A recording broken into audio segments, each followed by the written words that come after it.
Dad, what are you doing here? I couldn't help but shout that. After all, my father was lying in the backyard under the scorching sun. He was inside an old, battered tent, the kind I remembered from when I was a kid. Oh, don't worry about it. It's nothing new.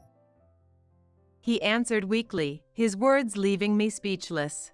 My father, who now lives with my brother and his wife, had trouble with his legs. My brother, Jake, always told me that my father was doing well, and Jake's wife, Lisa, would smile and say she was taking good care of him. They explained my father's lack of communication as him being bad with technology, and said he was making new friends at the hospital and enjoying his life. However, seeing him lying there at that moment, I realized their words had been a lie. He slowly raised his hand and pointed in a certain direction. What I saw was, "My name is Erica. I'm single, and though my family home is in the city, I live alone in a small town, pursuing my dream of working at a resort hotel. 2 years ago, my parents were in a car accident, and my mother passed away. My father hurt his leg in the accident. Moreover, he had been deeply depressed ever since. My parents were inseparable, known by everyone as a devoted couple. My father was always a homebody, but he would join my mother on trips because she loved to travel. It was on one of those trips, on their way back, that the accident happened. Only my father survived, and he regretted every day, saying, Why was it me and not your mom? With his bad leg, he became even more of a homebody. There was only so much home care I could provide since I was working. I felt guilty seeing him like that, but thankfully, I have a brother who's 7 years older than me. My brother Jake and his wife Lisa live near the family home and would check on my father from time to time. Dad's really weak now. I said once, and Jake replied, They were such a close couple. It's no surprise. But since we live close by, you don't need to worry, Erica. Focus on your job. Thanks. I said, and then he sighed. We've been hit hard by the recession, and our income's gone down a lot. We really need to start saving. How about you? Well, thanks to international tourists coming back, the hotel is actually doing great. Unlike Jake, I was extremely busy at work lately. Lots of overtime, but it meant extra pay, so I wasn't struggling financially. In fact, I'd even gotten a raise and was earning more than many people my age. The downside was having no time for myself. Jake had never complained about money before. According to him, they were cutting back on food costs and barely scraping by. He hadn't bought clothes in over a year, and vacations were out of the question. They wanted to start trying for a baby, but their finances were too tight to even consider it. I started to worry that things were getting really bad, and while talking at their house one day, Jake said, Dad's leg is getting worse, and he's going to need some help, so we've been thinking about having him live with us. Lisa, sitting next to him, chimed in. It'll help us save money, and we can take care of your dad. It's a win-win. That would be a huge help. Let me know if there's anything I can do. I said, grateful. Thanks, Erica. You keep working hard. She said with a smile. Thus, to save money and take care of our father, they moved in with him. Jake and our father didn't have the best relationship growing up. Jake would stay out late and often got in trouble with our father. Eventually, they stopped talking, and after college, Jake rarely came home. I hadn't seen them have a real conversation since we were adults. Therefore, it was surprising that Jake was willing to live with our father. At the same time, it was easy to see that they must have been struggling financially. I understood how much they could save on rent and living expenses by living with our father. Still, I couldn't shake the feeling that they might not really take care of him. Since I couldn't visit home often because of work, I started calling Jake regularly. How's Dad doing? Recently, he started smiling a little bit more. Isn't taking care of him tough? I feel bad for leaving it all to you. We've been living together for 3 months now, and we've gotten used to it. At first, I was worried, but it seemed like Jake and Lisa were taking care of our father with dedication, so I felt comfortable focusing on my work. A few years passed, and around the end of summer vacation, I decided to visit home for the first time in a while. Not wanting to surprise them, I called Jake first. Hey, it's been a while. Yeah, I know. How have you been? Do you think you'll make it home this year? Hearing his cheerful voice, I felt relieved. Yeah, the busy season has finally settled down, so I was thinking of coming home for 2 or 3 days. Good, good. Be careful on your way. Thanks. Let Dad and Lisa know for me, too. I tried calling my father, but I couldn't get through. Then I told Jake to pass on the message, and just like that, I was heading home for the first time in years. I had never gone this long without visiting home. After my mother passed away, I used to go back as often as possible, worried about my father. Though, knowing Jake and Lisa were living with him and with my busy job, it had been years since my last visit. The city where my family home is felt much hotter than where I live now. Sweating under the heat, I finally arrived at the house. That's when I saw it, a worn-out tent in the yard, something I'd never seen before. Was that tent always there? Curious, I walked toward the tent, but I sensed someone inside and rushed into the house in a panic. Hey! Somebody! Hello there, Erica. Oh, you're so pale. What's wrong? Lisa greeted me, looking surprised by my shocked expression. There's someone in the tent outside. I hurriedly told her about the tent situation. Her response was not what I expected. Oh, that's just your father. She said casually. What the? My father? In this heat? I rushed outside to check. He was there and collapsed inside the tent. Okay, Lisa. I'm driving him to the hospital. Dad looks awful. I shouted. No need. Lisa yelled louder than usual, telling me not to help my father. Your father prefers living outside in the yard. He asked for this, so it's fine. She added, saying something that didn't make any sense. My father, in this sweltering heat, wanting to live in the yard? He had always been a homebody. Even when my mother was alive, we never went camping or to the beach. He used to say the best place to be in the summer was in a cool room, and in winter, it was by the warm fireplace. There's no way he would want to be outside on a day like this. Something was very wrong, and I had a sinking feeling in my chest. I ran over to the tent, panicked, and spoke to my father. Dad, what's going on? Are you okay? Oh, Erica, it's nothing. It's just the usual. I'm fine. He said in a weak voice. Are you living out here every day in this heat? Why aren't you in the house? He slowly pointed to the main house, technically toward his room. Actually, ever since I started living with Jake and Lisa, they've been making me sleep in the closet. He confessed, revealing that he had been forced to live in a storage space. The closet. I had thought they were taking good care of you. They never took care of me out of kindness. They only moved in to save money. I kept telling them I didn't want to live in the closet because of my bad leg. Then, during the hottest days, they threw me out into the yard with that old broken tent, telling me to live outside if I was going to be difficult. He kept telling me things I didn't want to hear. I should have known better than to believe Jake could care for him. I blamed myself for trusting them. Lisa had never been the nurturing type either. I remembered Jake complaining after they got married about how she'd often stay out drinking and come home at dawn, completely drunk. They never cooked for themselves, eating out every day of the year. It was obvious they weren't capable of caring for my father. I felt like such a fool for expecting them to handle it. This is terrible. You don't have to worry now that I'm here.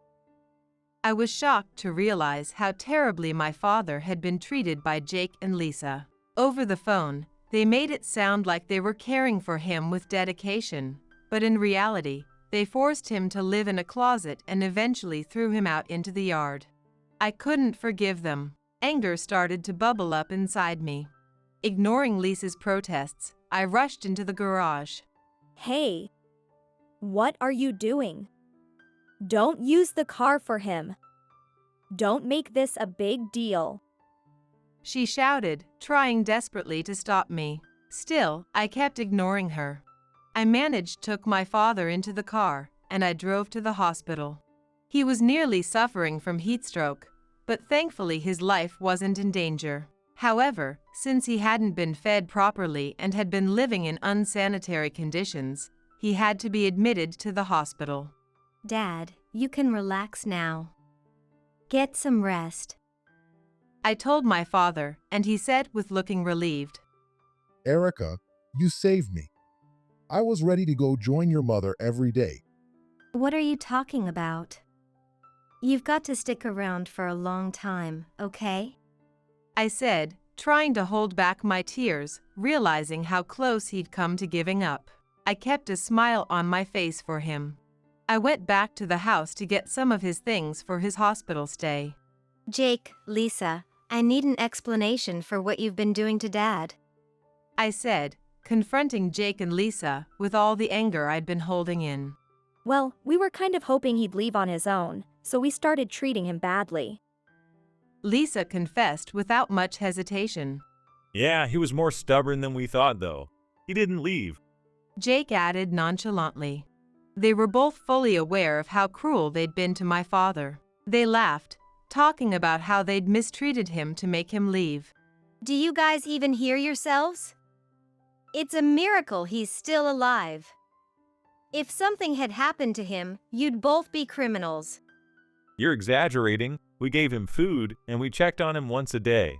Jake said, sounding like he was talking about an animal rather than his own father.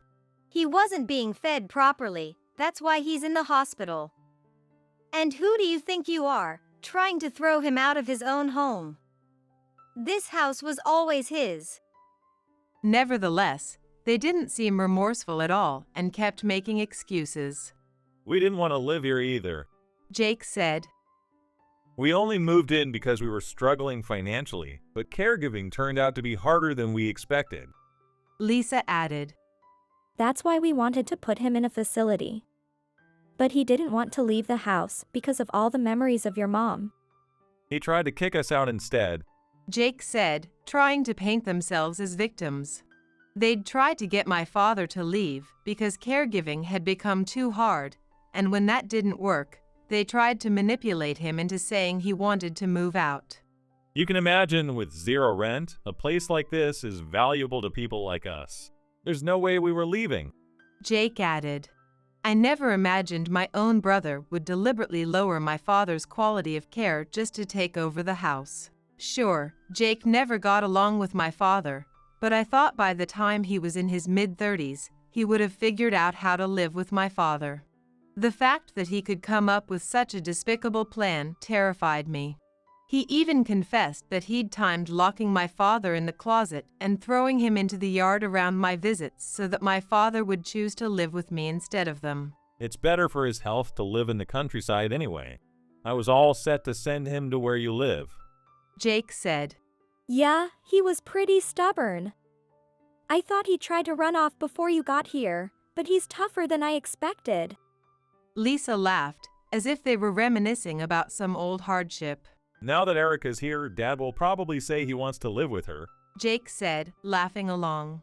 Then he said something outrageous. Besides, Dad's been sent to the hospital. This house is ours. You should pack your things and leave. I was stunned by their audacity. How could they say something like that when they were living there for free? I gathered my father's belongings and headed back to the hospital. Dad, I talked to Jake and Lisa. You've been through a lot. I said softly, but my father replied forcefully. They tried to kick me out, so I tried to kick them out instead. That house is full of memories with your mom. I'm not giving it up to those two. He still seemed driven by his love for my mother. I found his determination reassuring. Don't worry, Dad. I'll take care of the house. You'll be in the hospital a bit longer, but when you're discharged, why don't you come live with me? I asked. Thank you, Erica. If you're okay with it, I'd love to live with you. He said, happy with the idea. After he was discharged from the hospital, he agreed to live with me, and I returned to my own home. 2 months later, Jake started blowing up my phone. There are strange men at the house. What the heck is going on? He shouted angrily when I finally picked up. Instead of answering, I handed the phone. To someone else was our maternal grandfather. Jake, I've heard everything from Erica. You've treated my dear son-in-law terribly, haven't you? Our grandfather said sternly. What? Grandpa? Jake stammered, clearly shocked. Our family home was actually built by my grandfather as a wedding gift for my mother. My father had married into the family, and my grandfather had always treated him like his own son. When I told my grandfather, who works in construction, about the recent incident, he was absolutely furious. He sent a crew of his strongest workers to throw Jake and Lisa out of the house. After the incident, I called my grandfather, who was still the owner of the house and land. He was always an imposing figure, and Jake had been scared of him for as long as I could remember. I knew my grandfather would handle the situation, and he didn't disappoint. Jake, I've already arranged for your stuff to be sent to Lisa's parents' house. He said. What? You can't just do that. Jake tried to protest, clearly scared but resisting anyway. Someone who treats family like that has no right to be here. Got any complaints? As my grandfather snapped. No, I'm sorry. Jake mumbled, not daring to argue further. My grandfather was always kind to me, but he was tough on Jake. I remembered when we were kids, he would spank Jake, telling him, Stop crying. You're a man. and Jake would cry harder, only to get scolded more. It was a different time back then. Seeing how strict my grandfather was with Jake made me grateful to have been born a girl. Although Jake had been rebellious toward our father, I had never seen him stand up to our grandfather. This time he tried to resist a little, but he was no match for my grandfather, who quickly took control of the situation. As my grandfather had arranged, all of the couple's belongings were sent to Lisa's parents' house. They arrived at Lisa's parents' house. It had been a long time since they'd returned to the wife's family home. Dad, I think our stuff was delivered here. We're here to pick it up. Lisa said. Her father stepped out of the back room. I've heard everything from Erica. From now on, you guys will be living here with us. He said firmly. Jake quickly tried to backtrack. We're fine living at my place. Don't think you can just go back after what you did to your father.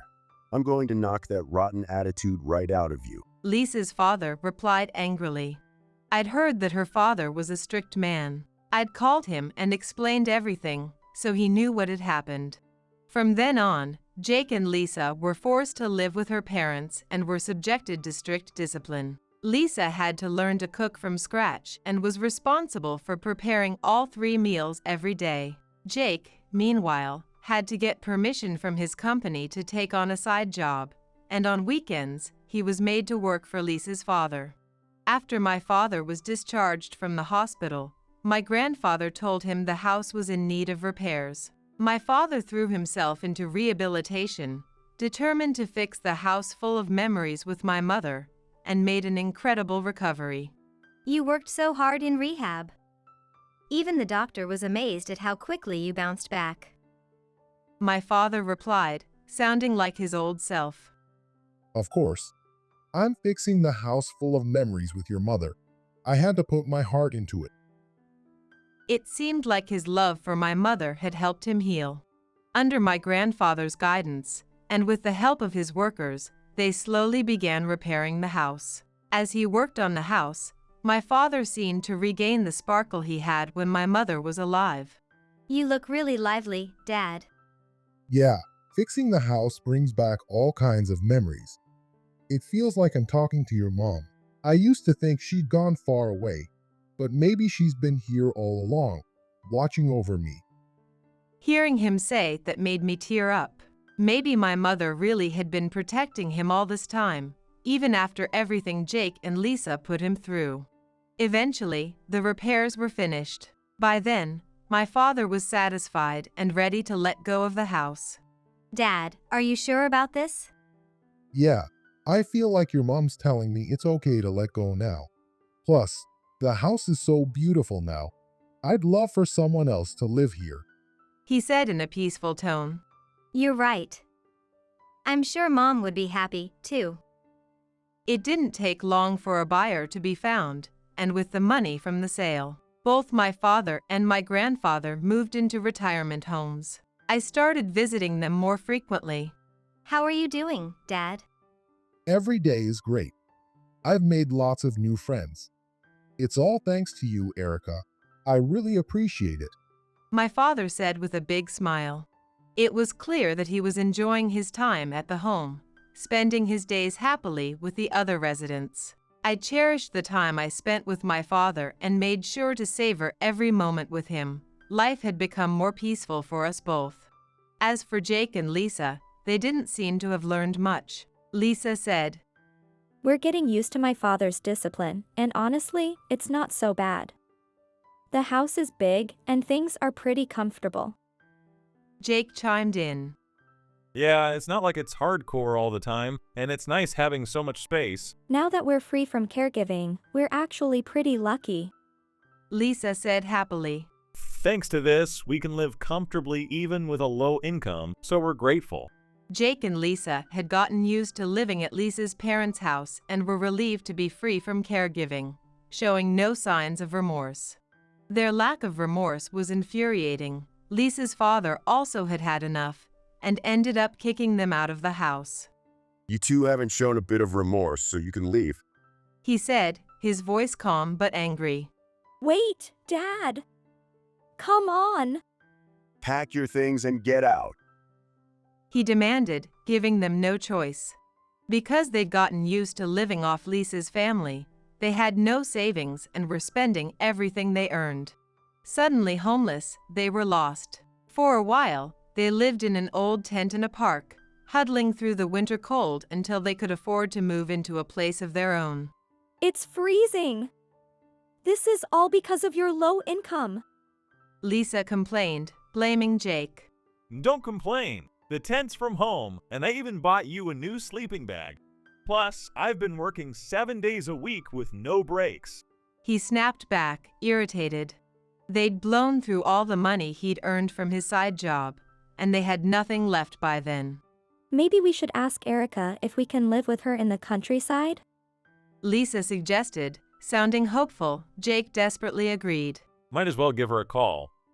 Soon, my phone rang, and Jake began telling me the whole story, how they were kicked out of Lisa's parents' house and were now homeless, living in a park. The same brother who had once mocked my country life was begging to live with me. After everything they did to my father, I couldn't bring myself to help them, and of course, I refused. I blocked all further contact from them, not wanting to deal with their mess anymore.